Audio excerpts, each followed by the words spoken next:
Psychology shows that people who hide financial stress aren't careless or secretive by nature. Most of the time, they learn that talking about money doesn't actually make things better. It just makes things uncomfortable. They don't hide stress because they want to appear perfect.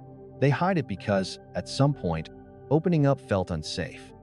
Many people who quietly carry money pressure grew up in environments where financial worries were always present but never discussed in a healthy way.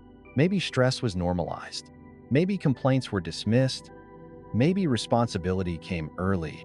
Over time, they learned that money problems weren't something you talk about. They were something you managed silently. So they adapted. They became the person who says, "It's fine," even when it isn't.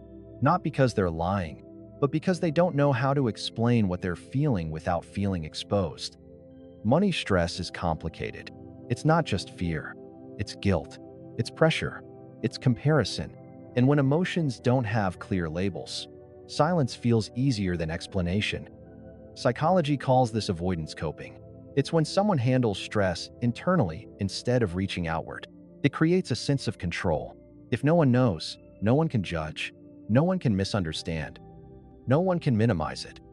For many people, hiding financial stress is also about not wanting to be a burden. They worry about stressing others out. They worry about sounding negative. They worry about being seen as irresponsible or failing. So they protect relationships by staying quiet. They listen instead of talking. They support instead of asking. They show up looking calm while quietly calculating everything in their head. From the outside, they seem stable. On the inside, they're constantly holding tension. Another reason people hide money stress is identity. Money often becomes tied to competence, adulthood, and self-worth. Admitting struggle can feel like admitting weakness, so they keep it contained. They tell themselves they just need to push a little longer, that once things settle, they'll finally relax. But things rarely settle when pressure is never released. Psychology shows that suppressed stress doesn't disappear. It accumulates. Quietly, it shows up as overthinking at night, as irritability, as emotional numbness, as exhaustion that doesn't go away with rest. The mind stays alert because it never feels safe enough to slow down.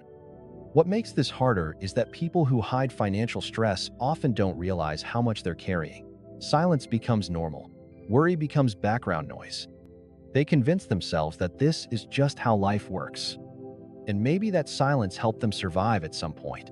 Maybe it kept them stable when things felt uncertain. But surviving quietly can become lonely. It can make people feel disconnected, even when they're surrounded by others.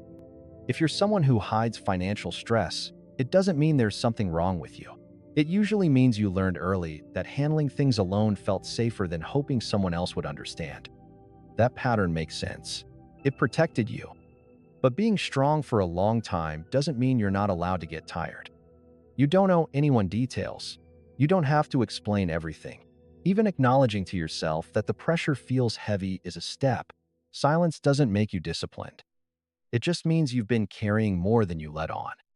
And if you know someone who never talks about money stress, don't assume they're unaffected. Sometimes the calmest people are just very practiced at holding things in. If this resonated with you, subscribe for more psychology-based content that helps you understand money, behavior, and yourself on a deeper level.